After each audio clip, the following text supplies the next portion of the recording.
Ernie and Tracy. Actually, I'm Ernie and that's Bert.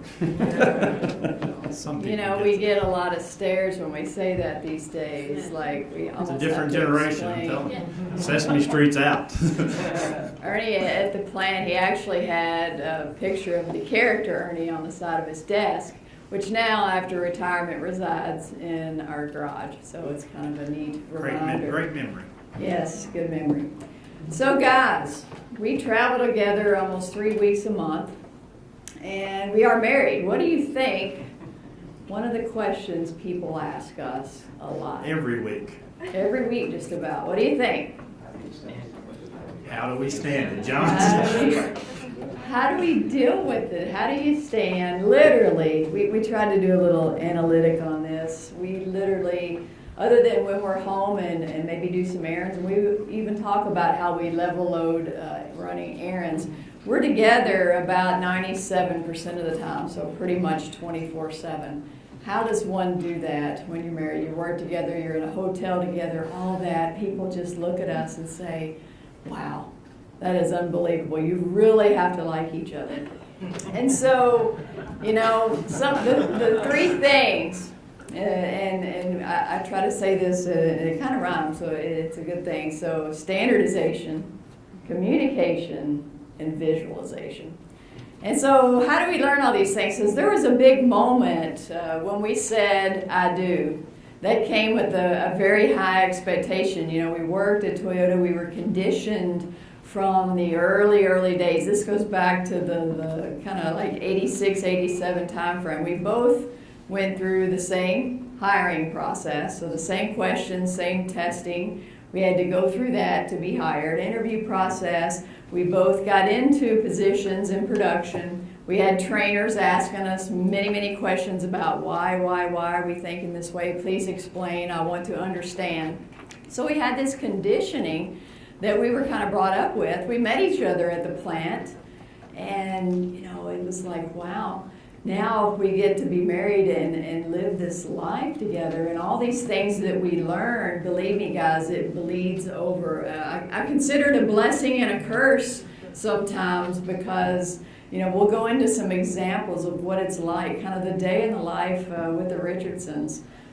Some people... TV show. Yes, I think it could be if you really stopped and thought about all the things that we have to do, because when we spend so much time on the road, again, it goes back to standardization is key, and communication, and some of the idiosyncrasies that we have each day that allows us to do what we do and have that 24/7 thing going on. So I'll let Ernie talk a little bit about some of the examples, and we'll go back and forth. So let's first talk about, you know, we both grew up at Toyota, or spent a lot of our career at Toyota, and lean wasn't just something we did at work.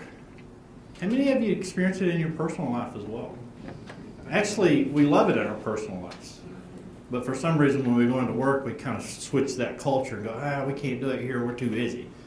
But what Tracy and I found out really quick was it's a huge benefit for us, both coming from Toyota, to be able to, as we got married. When we first got married, it was kind of a clash. It's like, I'm powertrain, she's plastics. We do it right, you all do it wrong. But as we started growing up together through Toyota, we started learning that the concepts were the same.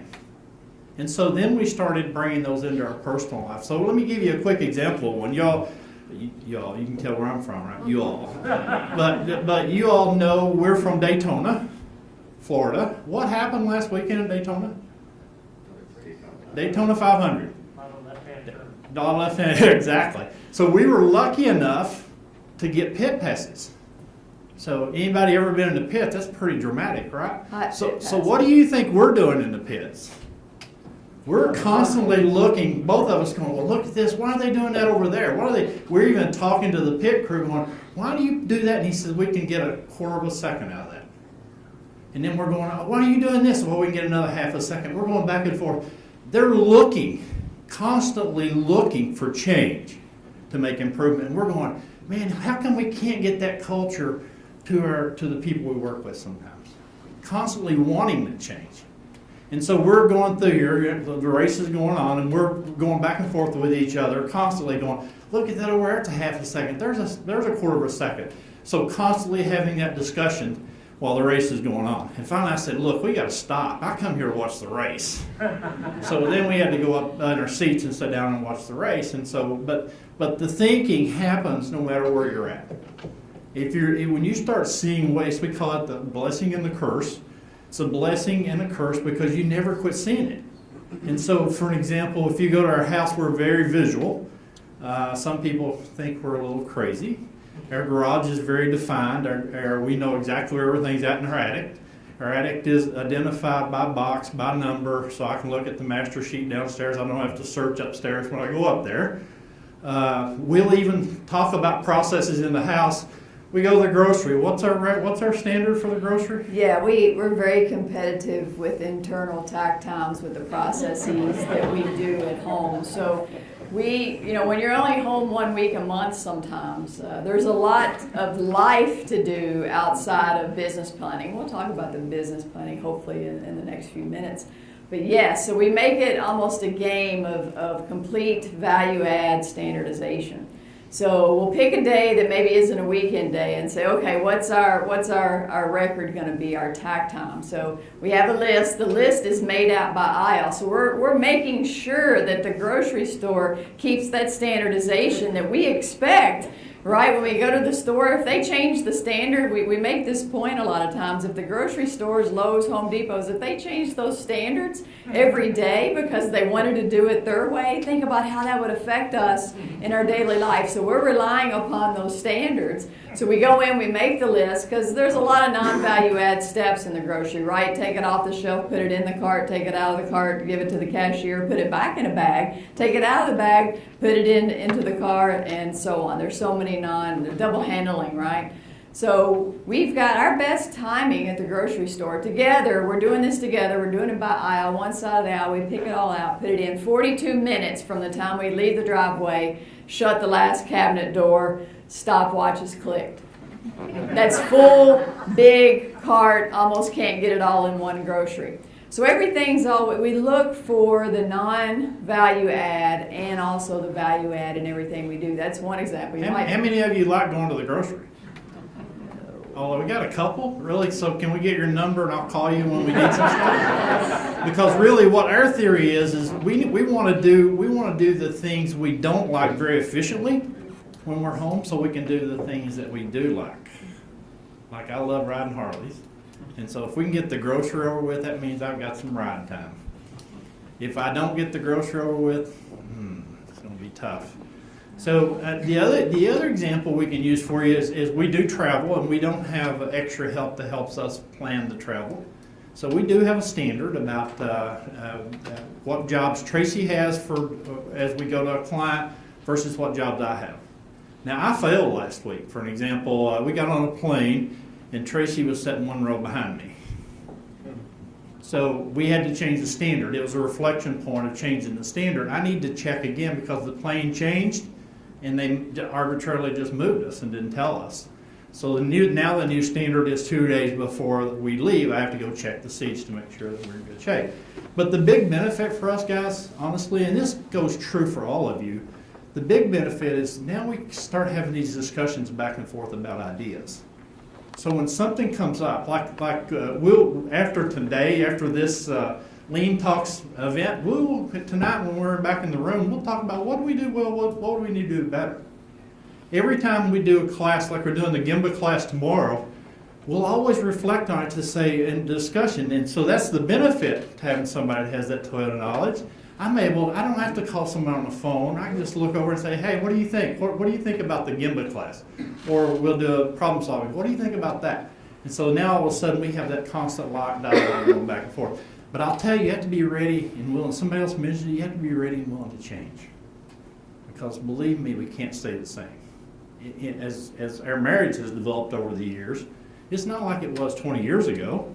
It's better because we can constantly make improvements. And guys, we have fun. You know, when it's your spouse, you often have to turn off the quick-witted response, right? That often brings out the clause. They did get it on video. So you know, we listen, our trainers conditioned us to listen for subjective words. Like if I say I think, Ernie may stop me very quickly. Wait a minute, how do we know? Are we sure? What's the fact versus assumptions? Sounds like when an your opinion. when your spouse interrupts you, you have to be really conditioned, just as you would when you're at the Gemba, to say, "Wait a minute, I did just make an assumption." So it's really fun with the day in the life of the Richardsons, because we do live this. We don't just turn it on for a session or for a summit or for a conference or wherever we are. We actually love living it because it really benefits what we do, who we are. And it's a lot of fun, guys. We enjoy it. One of the key things I'll tell you from 25 years at Toyota is one of the unique things that people think Toyota's kind of rigid, but the reality of it, Toyota teaches you constant change, constantly changing in order to keep getting better. And I'll tell you, even I've been gone from Toyota almost 4 years. I'm still doing that. I was learning the first day I got hired. I was learning the last day I left, and I'm still learning. And so it's the constant development. So Yes. you get the last word as usual. Yes, thank you. We've been trained well with that standard. Guys, always remember, leading and learning simultaneously. That's what makes it work. You're always one step ahead. Mr. Cho, our leader, said the leader must study harder, so we always have to be leading and learning. Always be uncomfortable is what I say, because when you're uncomfortable, you're learning. Thank you, guys. Learn a lot and have fun this week.